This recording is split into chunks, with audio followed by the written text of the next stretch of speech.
എന്റെ മോളെ പഠിപ്പിച്ചിട്ട് ഡോക്ടർ ആക്കണം, അതല്ലെങ്കിൽ പിന്നെ ഒരു എഞ്ചിനീയർ ആക്കണം, അതല്ലെങ്കിൽ പിന്നെ ഒരു എയർ ഹോസ്റ്റസ് ആക്കാം അല്ലേ, അല്ലെങ്കിൽ എന്താക്കും?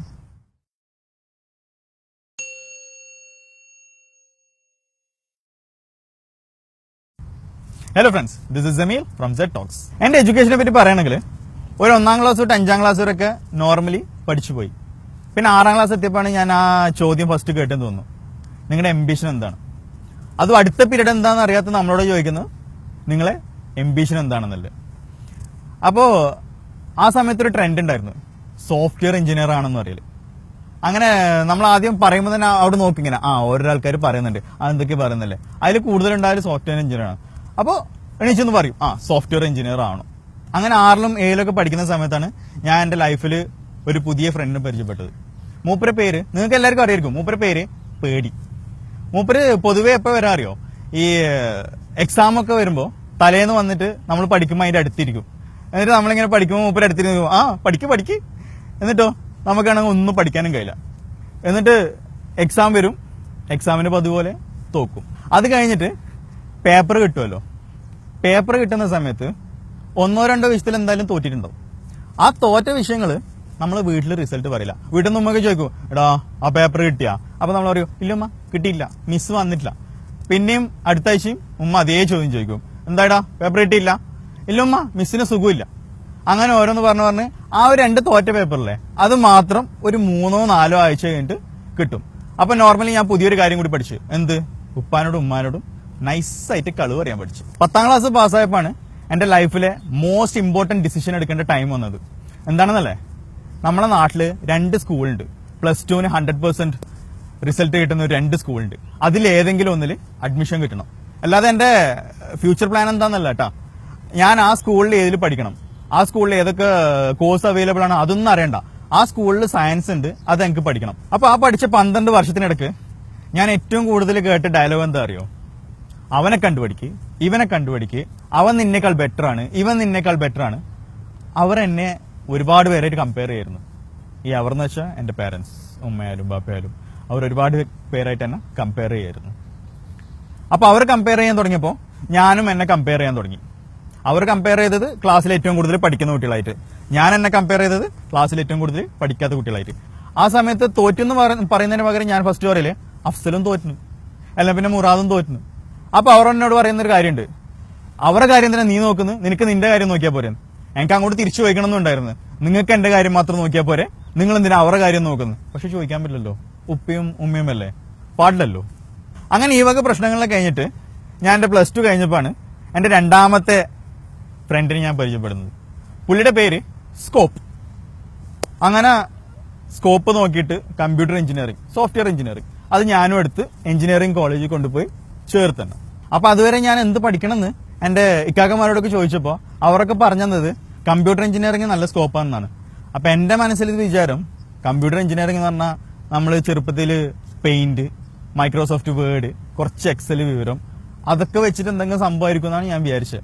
പക്ഷെ അന്ന് കോളേജിലെത്തി ആ പ്രോഗ്രാമൊക്കെ കണ്ടപ്പോൾ മനസ്സിലായേ ഇത് അതല്ല. അങ്ങനെ എഞ്ചിനീയറിംഗ് പഠിച്ചു കഴിഞ്ഞപ്പോൾ എന്റെ ലൈഫിലെ വേറൊരു ഡിസിഷൻ എടുക്കേണ്ട ടൈമായി. നമ്മൾ പിന്നെയും ഭാഗ്യവാന്മാരട്ടാ, ഈ എഞ്ചിനീയറിംഗ് പഠിച്ചത് പിന്നെയും ഭാഗ്യവാന്മാരാ. അവർക്ക് പഠിച്ചു കഴിഞ്ഞിട്ട് പിന്നെയും ഒരു ചോയ്സ് ഉണ്ട്, എന്ത് പണിയെടുക്കണം എന്നില്ലേ. പക്ഷെ ഡോക്ടേഴ്സ് പാവങ്ങളാ, അവർക്ക് അധികം ഓപ്ഷൻസ് ഒന്നും ഇല്ല, എന്തായാലും പഠിച്ചാൽ അതങ്ങ് കണ്ടിന്യൂ ചെയ്തോളണം. അപ്പോൾ ഭാഗ്യവാനായി ഞാൻ എഞ്ചിനീയറിംഗ് കഴിഞ്ഞുകൊണ്ട് കുറെ ഓപ്ഷൻസ് ഇല്ലോണ്ട് പിന്നെയും ഞാൻ ചോദിക്കാൻ തുടങ്ങി ഓരോ ആൾക്കാരോട് ഇനി എന്ത് ചെയ്യണമെന്നില്ല. അപ്പൊ നാട്ടുകാരൊക്കെ പറഞ്ഞു തുടങ്ങി ഖത്തറിൽ ഭയങ്കര ബൂമിംഗ് ആണ്, അവിടെയുണ്ട് ഈ പറഞ്ഞ സ്കോപ്പ്. എന്റെ ഫ്രണ്ട് അല്ലേ, സ്കോപ്പ് അല്ലേ, ഓക്കെ ഞാൻ അവനെ കാണാൻ പിന്നെയും ഖത്തറിലേക്ക് പോയി. അങ്ങനെ അവിടുന്ന് ഏതോ ഒരു ചെറിയ ഫേമിൽ കയറി അത്യാവശ്യം പണിയെടുത്തു. പക്ഷെ എഞ്ചിനീയറിംഗ് അല്ല കേട്ടാ, ഞാൻ കയറിയത് മാർക്കറ്റിംഗ് ആയിട്ടായിരുന്നു. അങ്ങനെ ഞാൻ അറിയും പോലെ മാർക്കറ്റിംഗ് ഒക്കെ ചെയ്തിട്ട് ചെറുങ്ങനെ പച്ചുപിടിക്കാൻ നോക്കുമ്പോഴാണ് ഒരു 2 പേരും കൂടി എന്റെ ലൈഫിലേക്ക് കയറി വന്നത്. Success, career growth. ഈ സക്സസ് എന്താണെന്ന് വെച്ചാൽ നമ്മളെ നാട്ടുകാരെ കാഴ്ചപ്പാടിൽ സക്സസ് എന്താണെന്ന് വെച്ചാൽ കെട്ടിയോളം കുട്ടികളൊക്കെ ആയിട്ട് ഇവിടെ ദുബായിൽ ഒരു 2 BHK ഫ്ലാറ്റ് എടുത്ത് താമസിക്കുന്നെങ്കിൽ അവനാണ് ഏറ്റവും സക്സസ്ഫുൾ പേഴ്സൺ. ഇനി കരിയർ ഗ്രോത്ത് എന്താണെന്ന് വെച്ചാൽ നിങ്ങൾക്ക് ഇപ്പോഴുള്ള ജോബിനേക്കാൾ ഒരു 30% കൂട്ടി കിട്ടുകയാണെങ്കിൽ വേറെ ജോബിലേക്ക് മാറണമെങ്കിൽ അവന് അടിപൊളി കരിയർ ഗ്രോത്ത് ആണ്. പിന്നെ വേറൊരു കൺസെപ്റ്റ് കൂടി ഉണ്ട് കേട്ടോ, ഏറ്റവും ഭാഗ്യമുള്ള ഒരാളാരെന്ന് വെച്ചാൽ നിങ്ങൾ പഠിച്ച പണി തന്നെ നിങ്ങൾക്ക് കിട്ടുകയാണെങ്കിൽ അവനാണ് ഈ ദുനിയാവിൽ ഏറ്റവും ഭാഗ്യമുള്ള ഒരാൾ. അങ്ങനെ നോക്കുമ്പോൾ ടോവിനോ, നിവിൻ പോളി, പിന്നെ ആരാണ്, വിനീത് ശ്രീനിവാസൻ, SS രാജമൗലി, നമ്മളെ ബാഹുബലി പറഞ്ഞ SS രാജമൗലി സർ, ഇവരൊക്കെ വെറുതെ ജീവിതം വേസ്റ്റ് ആക്കാണ്. അവരൊക്കെ എഞ്ചിനീയറിംഗ് എടുത്തിട്ട് വെറുതെ പേര് പ്രശസ്തി എന്നൊക്കെ പറഞ്ഞിട്ട് അവർക്ക് ഇഷ്ടമുള്ളത് ചെയ്തിട്ട് വെറുതെ ഒരു കാര്യമില്ലാണ്ട് ലൈഫ് തന്നെ വേസ്റ്റ് ആക്കി. അങ്ങനെ എന്റെ ലൈഫിൽ ഒരു സ്റ്റേജ് എത്തി. ആ സ്റ്റേജിൽ ഞാൻ എന്റെ ഈ പറഞ്ഞ എല്ലാ ഫ്രണ്ട്സിനും ഒഴിവാക്കാനുള്ള തീരുമാനം എടുക്കേണ്ട ആ ഒരു സ്റ്റേജ് എത്തി. പേടി, സക്സസ്, കരിയർ ഗ്രോത്ത്, പിന്നെ സ്കോപ്പ്, ഇവരൊക്കെ ഞാൻ എൻ്റെ ലൈഫിൽ നിന്ന് ഒഴിവാക്കേണ്ട ഒരു ടൈം എത്തി. അത് ഒഴിവാക്കിയിട്ടാണ് ഞാൻ എനിക്ക് വേണ്ട കാര്യങ്ങൾ പഠിച്ചു തുടങ്ങിയത്. എൻ്റെ വീഡിയോ പാരൻസ് ആരെങ്കിലും കാണുന്നുണ്ടെങ്കിൽ അവരെ ഞാൻ കുറച്ച് കാര്യങ്ങൾ, ഒരു 3 കാര്യങ്ങൾ ഓർമ്മിപ്പിക്കാൻ ശ്രമിക്കണം. ഒന്ന്, ആ ചെറിയ ക്ലാസ് റൂമിൽ ആ ഒരു 50-60 കുട്ടികളുടെ ആ ചെറിയ ക്ലാസ് റൂമിൽ ബൈഹാർട്ട് പഠിച്ചിട്ട് ഫസ്റ്റ് റാങ്ക് വാങ്ങുന്ന കുട്ടിയല്ല നിങ്ങളുടെ കുട്ടിയുടെ റോൾ മോഡൽ ആവേണ്ടത്. അതൊന്ന്. രണ്ടാമത്തത്, നിങ്ങൾ ഇപ്പോൾ എന്നെ പോലെ നിങ്ങൾ പാരൻസ് ആണല്ലോ, നിങ്ങളൊന്ന് ഓർത്ത് നോക്കിയേ, നമ്മളെ കൂടെ പണ്ട് പഠിച്ച് 5ലും 6ലും അല്ലെങ്കിൽ പിന്നെ 10ലും 12ലൊക്കെ പഠിച്ച് ഫസ്റ്റ് റാങ്ക് വാങ്ങിയ കുട്ടികളല്ലേ, അവർക്ക് ഇപ്പോഴും EMIയും ലോണും പിന്നെ 2 കര മുട്ടിക്കാനൊക്കെ ജീവിതം കൊണ്ട് ഇപ്പോഴും അവർ കഷ്ടപ്പെടുകയാണ്.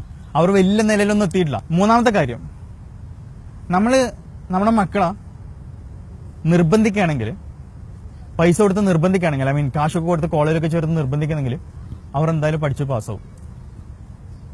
അപ്പൊ ഞാൻ ആലോചിക്കുന്നത്, താല്പര്യമില്ലാത്ത കാര്യത്തിന് അവർ പഠിച്ചിട്ട് ഇത്രയും മാർക്കും കാര്യങ്ങളൊക്കെ വാങ്ങുന്നുണ്ടെങ്കിൽ, താല്പര്യമില്ലാതെ അവർ പാസ്സാകുന്നുണ്ടെങ്കിൽ, താല്പര്യമുള്ളൊരു ടോപ്പിക് അവർ എടുക്കുകയാണെങ്കിൽ, അല്ലെങ്കിൽ പിന്നെ താല്പര്യമുള്ളൊരു പ്രൊഫഷൻ അവർ എടുക്കുകയാണെങ്കിൽ എത്ര നന്നായിട്ട് അവർ പെർഫോം ചെയ്യും.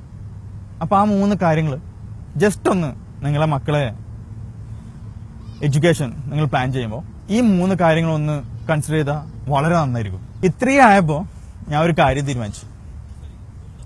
എൻ്റെ മകളെ ഞാൻ പഠിപ്പിച്ചിട്ട് ഡാഷ് ആക്കും.